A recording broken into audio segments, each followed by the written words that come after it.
আজকে তোমাদের সাথে শেয়ার করব অর্পিতাদির বিয়ের মানে হলুদ তেল থেকে যে সাজ আমি সাজিয়েছিলাম, যে সাজ তোমরা প্রচুর ভালোবাসা দিয়েছো আর তোমাদের কাছ থেকে অনেক কমেন্টস পেয়েছি। তো সেই সাজেরই পেছনের যে গল্প সেইটা তোমরা আজকে দেখো। তো আর প্রথমেই বলবো যে তোমরা কিন্তু শেষ পর্যন্ত দেখো কী রকম মজা করেছি আমরা শ্যুটের মধ্যে। কত ঝগড়াঝাঁটি মারপিট হয়ে যাওয়ার মতো করে কর্মকাণ্ড হয়েছে প্রায় ফটোগ্রাফারের সাথে, সেটাও দেখো। তো এখানে দেখলে অর্পিতাদিকে বেশ মেকআপ কমপ্লিট করে হেয়ারও প্রায় কমপ্লিট হয়ে গেছে। এখন দেখতেই পাচ্ছ শুধু সাজানো গোছানো হয়নি, মানে হেয়ারটাকে একটা লুক দেওয়া হয়নি।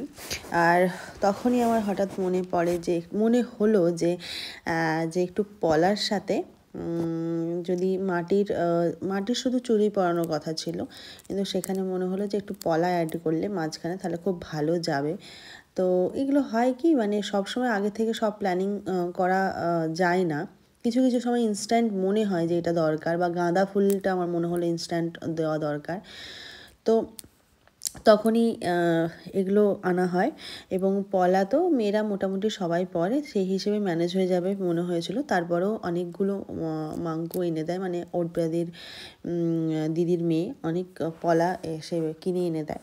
তো সেটাও ম্যানেজ হয়ে যায়। খুবই মানে সুন্দর লাগছিল, অসাধারণ লাগছিল লুকটাতে। আর এই লুকটা যে ভাবা হয়েছিল তখন আমাদের মনে হয়েছিল যে আমরা ভেবে নিয়েছিলাম যে রিসেপশনের দিন এরম জুয়েলারি হবে, ব্রাইডালের দিন এরম জুয়েলারি হবে।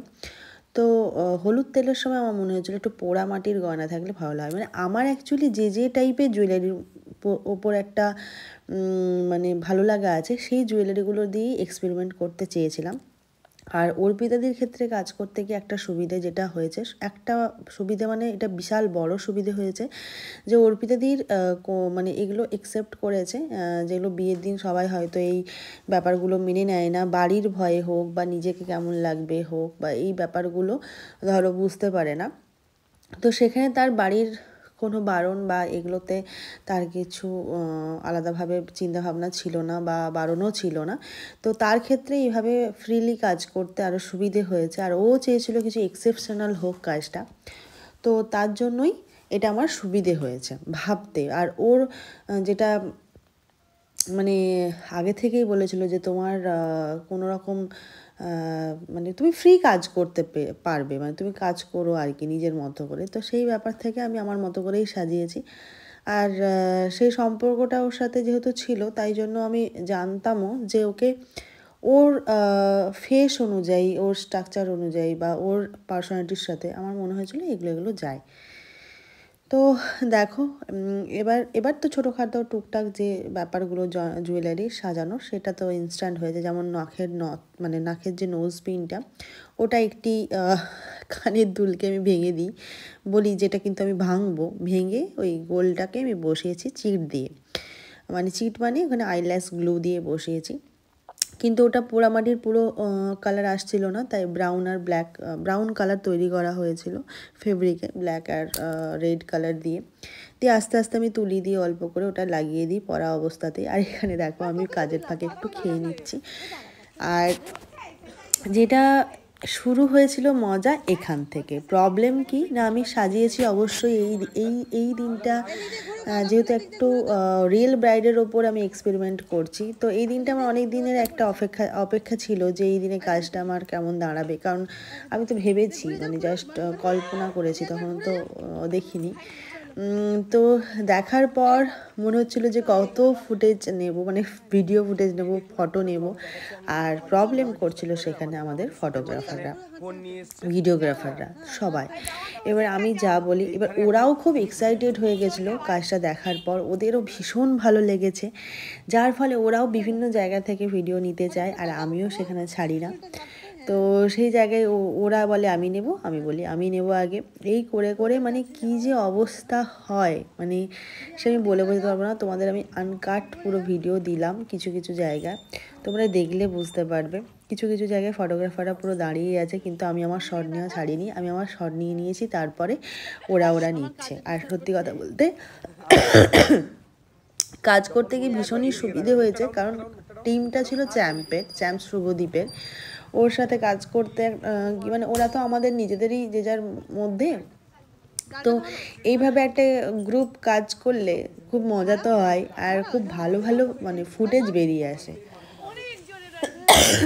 তো সেই ক্ষেত্রে চ্যাম্পের কিছু লুক যখন বলছিল যে অর্পিতা দিয়ে এটা করো ওটা করো, আমার সেগুলো নিতে ভালো লাগছিলো। আবার আমি যখন বলছিলাম অর্পিতা দিয়ে এটা করো, তখন চ্যাম্প বলছে দাঁড়ো দাঁড়ো অর্পিতা দি ছাড়বে না, ওটা আমি নিচ্ছি, এরকম একটা ব্যাপার।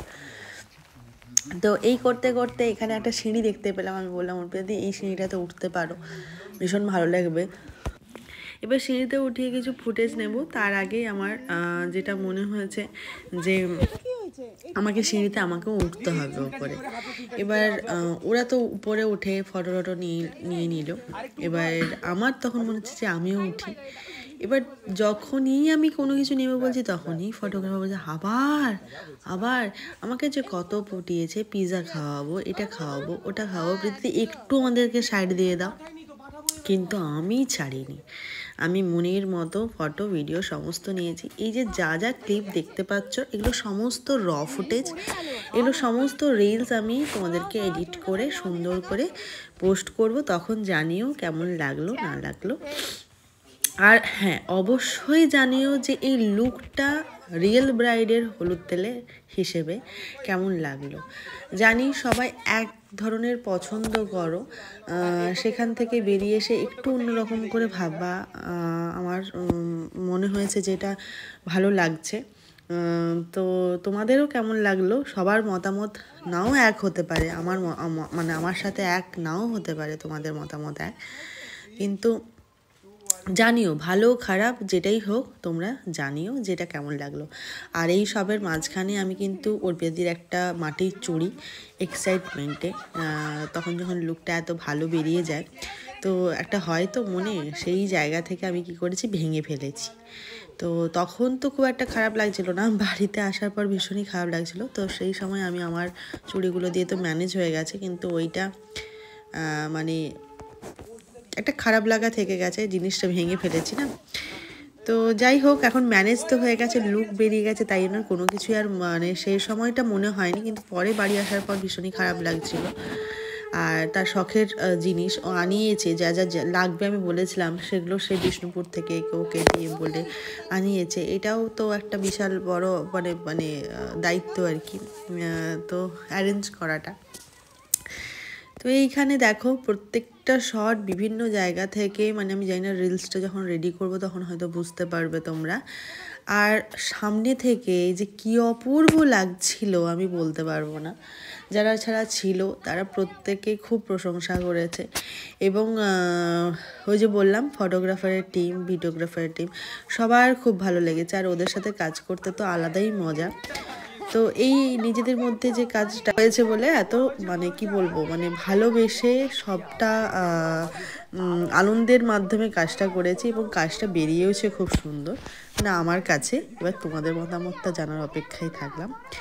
এবার এখান থেকে আমরা যাব একটা নেক্সট লোকেশনে, সেটা হচ্ছে, তো ওই লোকেশনে হচ্ছে যে ব্যাপারটা এরকম ছিল, একটু মাটির দেওয়াল।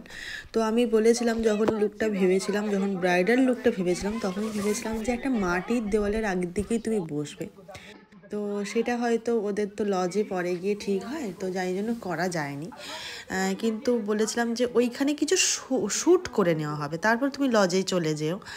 আর লজের যে ব্যাকগ্রাউন্ড ডেকোরেশন হয়েছিল সেইটার ডেকোরেশনও একদম অন্যরকম হয়েছিল। আর সেটা সব থেকে ভালো হয়েছে এবারে বিয়েতে আমার সাজিয়ে, যে আমি সাজিয়েছি আর ব্যাকগ্রাউন্ড ডেকোরেশন করেছে আমার হাজব্যান্ড। দুটোর কম্বিনেশন এত মানে অসাধারণ বেরিয়েছে, সেটা মানে খুব ভালো লেগেছে আমার। আর তোমরা দেখলেও বুঝতে পারবে, সেগুলো তোমরা পরের ভিডিওতে অবশ্যই দেখবে। আর তার জন্য যারা যারা এখনও সাবস্ক্রাইব করনি অবশ্যই করে নিও। আর সেখানে আমি বলি দাঁড়াও, যে ওই যে মাটির দেওয়ালে যে আলপনা করা ওটা বলেছিলাম, তো অর্পিতা দিয়ে ওইটা কিন্তু মাথায় রেখেছিল এবং ওটা করিয়ে রেখেছিল যে হ্যাঁ যদি 2-4টা শ্যুট নেওয়া যায় ওখান থেকে। আসলে প্ল্যানিং অনেক কিছুই ছিল, মানে হয় না একটা বড় কিছু ভাবতে গেলে তোমার প্ল্যানিংটা অনেক কিছুই করো, কিন্তু কাজের দিনে অনেক সময় বা সব কিছু মিলিয়ে সবটা করে ওঠা হয় না। সেরকমই ওর প্রথমেই বললাম না অর্পিতা দিদির সাথে আমি প্রত্যেকটা লুককে ভেবেছি যে এরকমটা ওর সাথে যাবে, বা যেহেতু ও নাচ করতো আরও বিশেষ করে ওর কাছ থেকে কিছু এক্সপ্রেশন খুব ভালো এসেছে। তো সেই হিসেবে আমরা চেয়েছিলাম যে ওই লুকটার সাথে ব্যাকগ্রাউন্ড যেরকম হবে সেই ব্যাকগ্রাউন্ডটা একটু মাটির দেওয়াল থাকলে বেটার হয়। তো সেটা জন্য আমরা, যেহেতু ওদের বিয়েটা হয়েছে লজে, সেটা তো আর ওখানে সবসময় সম্ভব না, এবং ওটার বাজেট হয়তো আবার অন্যরকম হতো। তো সেই জন্য চেষ্টা করা হয়েছিল যে বাড়ির সামনে একটা মাটির বাড়ি ছিল ওদের, ওখানেই কিছু যাতে সাজার পর শ্যুট নিয়ে নেওয়া হয়। তো এরকম আমি আরও কিছু লাইট ফাইটটাও অনেকটা এক্সপেরিমেন্ট করার ছিল তোমার দাদার অন্যরকমভাবে, কিন্তু যাই হোক ওদের যেহেতু লজে শিফট হয়ে গেছে ব্যাপারটা, তাই জন্য ওই লাইটগুলো আমরা যেরকম ভেবেছিলাম সেরকমভাবে হয়নি।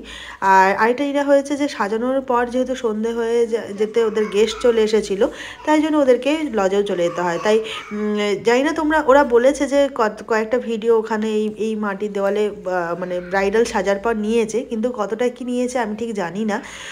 যদি কোনো ভালো ফুটেজ থাকে বা কোনো ফটো থাকে তাহলে অবশ্যই তোমাদের ব্রাইডাল লুকে এই মাটির ব্যাকগ্রাউন্ডে তোমাদের সাথে শেয়ার করব।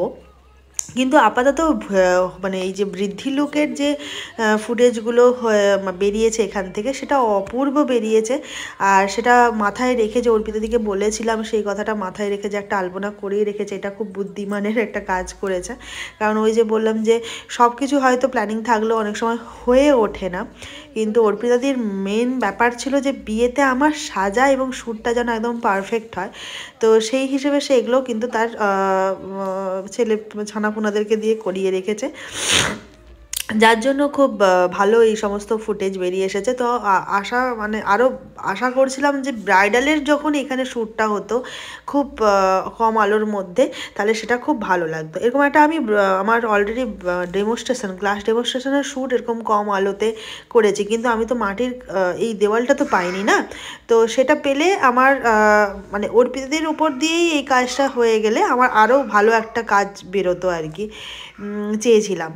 তো যাই হোক, এত কিছু শেয়ার করলাম। তো অনেকেই হয়তো এই কনসেপ্টে কাজ করতেও পারো তোমরা, আর করলে অবশ্যই শেয়ার করো, আর নাহলে তো চোখে পড়বেই। আর আমার আমার যতই এরকম পুরনো জিনিসগুলোকে নিয়ে কাজ করি না কেন, আবারও নেশা থাকে আমার এই পুরনো জিনিসগুলো নিয়েই কাজ করতে।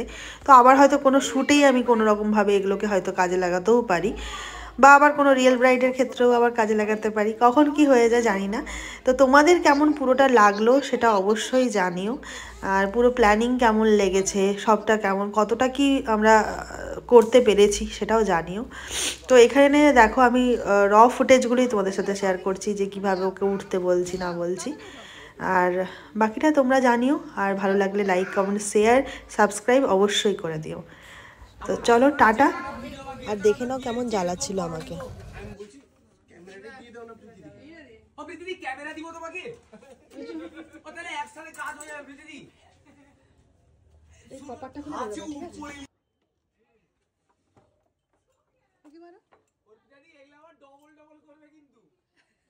তুই তো আইডিয়াগুলো অন্য করতে পারো। ওই জুতা চলে এসছে, একদম পারফেক্ট।